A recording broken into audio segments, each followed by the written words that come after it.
तो आज की जो एक्सरसाइज होने वाली है वो होगी हमारी बाइसेप कर्ल। ठीक है, यानी हमारी जो बाइसेप ब्रिखियाई है उसकी एक्सरसाइज होने वाली है। तो सिंपल सा है। ठीक है, सबसे पहले जैसा कि आप देख रहे हैं जो मैंने हाईलाइट करे हुए हैं इसमें ये मसल हमारी इन्वॉल्व होगी। ठीक है, तो इसके अलग अलग वेरिएशन है और इस एक्सरसाइज को परफॉर्म कैसे करना है वो हम बिल्कुल इस डिटेल में देखेंगे इसमें। ठीक है, देखो सबसे पहले क्या लिखा हुआ है, sit on a bench holding dumbbell in each hand. ठीक है, और जो आपका पाम का फेस है वो इनवर्ड होना चाहिए इसमें। ठीक है, इनहेल सांस लो, raise one arm at a time, एक टाइम पे एक आर्म उठाओ। ऐसे हम डबल भी करते हैं पर एज अ बुक में जो लिखा हुआ है उसके हिसाब से। ठीक है, raise your elbow to continue curling the dumbbell. अब ये जो लाइन लिखी है ना, रेज योर एल्बो, रेज का मतलब उठाना, यानी आपको अपनी एल्बो को उठाना है। नॉर्मल हम बेसिकली क्या करते हैं, अपनी एल्बो को एक जगह रखते हैं और जो हम सिर्फ फ्लेक्शन करते हैं वो हमारा एल्बो जॉइंट पे ही फ्लेक्शन होता है। ठीक है, पर जब हम अपनी एल्बो को भी ऊपर करेंगे ना, उठाएंगे, ऊपर उठाएंगे कुछ इस तरह से, देखो तो क्या होगा, जो हमारा शोल्डर का मसल है ना, शोल्डर का मसल है वो भी फ्लैक्स होएगा। तो और आपने देखा होगा, जब मैंने आपको मेरी वीडियो देखी होगी आपने, उसमें क्या था कि शोल्डर का फ्लेक्शन करने में हमारी कौन सी मसल हेल्प कर रही थी, क्रोको ब्रेकियालिस मसल हमारी हेल्प कर रही थी। तो उसमें वो मसल भी आपका इन्वॉल्व होगा।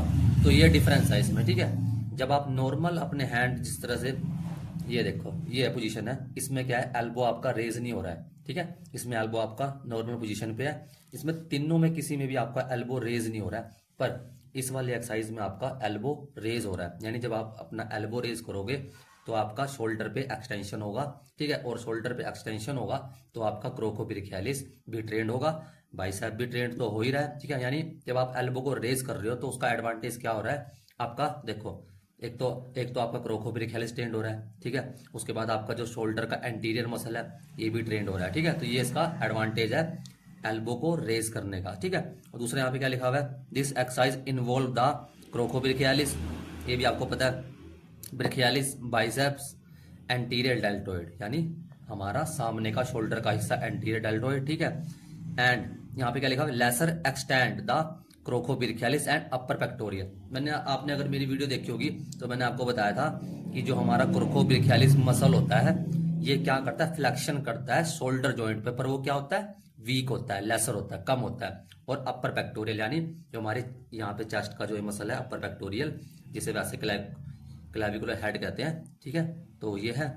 और यहाँ पे दूसरा देखो सिंपल सा क्या लिखा हुआ है। ठीक है, biomechanically this exercise is excellent for emphasising the bicep in all action, यानी हर एक एक्शन में बाइसेप का किस किस में, फ्लेक्शन में, pronation of the arm and supination. अब यहाँ पे देखो आप, ठीक है, रटने की जरूरत नहीं है। देखो यहाँ पे क्या लिखा है, वन, वन पे क्या है, सुपिनेशन, यानी आपका हाथ अगर ऐसा है तो ये सुपिनेशन हो गया, और अगर आपका हाथ ऐसे है तो ये आपका प्रोनेशन हो गया यहाँ पे। अब यहाँ पे देखो क्या लिखा हुआ है, 3 वे टू कर्ल डंबल, यानी 3 तरीके से आप डंबल कर्ल कर सकते हैं। तो हल्का फुल्का उसमें चेंज होगा। तो क्या होगा देखो, work both the bicep and brachialis. Brachialis पे कैसे हो रहा है, अब आप बोलोगे ब्रेकियालिस पे ये कैसे होगा, जब आप अपने हाथ को सीधा ऊपर लेके जाएंगे, ठीक है, पर नीचे आते हुए आप उसको इस तरह से प्रोनेशन ग्रिप में कर लेंगे, ऐसे कर लेंगे, तो क्या होगा, आपका ब्रेकियालिस मसल भी ट्रेंड होगा। और उसके बाद mainly work the brachioradialis. Brachioradialis कब होगा, जब आप हाथ को अपना, देखो यहाँ पे अपने हाथ को आप स्ट्रेट ला रहे हो। ठीक है, तो जब भी आप इसको बोलते हैं सेमी प्रोनेशन ग्रिप या फिर न्यूट्रल ग्रिप, जब आप इस तरह से नीचे लाते हो हाथ को तो वो मेनली किस पे वर्क करेगा, हमारे ब्रेकोरेडियालिस पे, क्योंकि इसका काम होता है हमारे इसको फ्लेक्शन करना, कब, जब हमारा हाथ सेमी प्रोनेशन ग्रिप में होता है। उसके बाद जो थर्ड वेरिएशन है इसमें देखो, ठीक है, एक्सरसाइज का, इसमें क्या है, आपका हाथ बिल्कुल सुपिनेशन पोजीशन में ऊपर जा रहा है, एल्बो पे फ्लेक्शन कर रहा है और नीचे आ रहा है, तो इसमें आपका ये वाला मसल ट्रेंड होगा। ठीक है, जैसे कि आपने अब देखा, देखो एक एक्सरसाइज को अच्छे से समझाने में मेरे को कम से कम 5 मिनट लग गए, है ना। इसलिए मैं क्या था कि मैं वीडियो में बनाऊंगा तो वीडियो बहुत लंबी हो जाएगी। ठीक है, अगर आपको इससे रिलेटेड कोई भी डाउट हो तो आप मेरे से पूछ सकते हैं। ठीक है, तो आपको देखो ये जो पॉइंट लिखा है ना, raise your elbow to continue curling the dumbbell, ये शायद बहुत से लोग जानते ही नहीं होंगे। ठीक है, क्योंकि हम करते ही नहीं, हम नॉर्मल क्या करते हैं, इन तीनों वेरिएशन को ही करते हैं। इन तीनों वेरिएशन करते हो, तो ये भी आप कर सकते हो। अगर क्यों, क्योंकि जब तक आप अपना शोल्डर पे आप अपना फ्लेक्शन नहीं कराओगे तो ये मसल ट्रेंड नहीं होगा। कौन सा? क्रोको ब्रेकियालिस। और ये भी आपका बाइसेप ब्रेकियाई का ही पार्ट होता है, ठीक है। तो दोस्तों आपको मेरा वीडियो कैसे लगा, और इसके बाद मैं इसको सीरीज को कंटिन्यू करूंगा, सारी एक्सरसाइज में 1 बाय 1 करके बताऊंगा।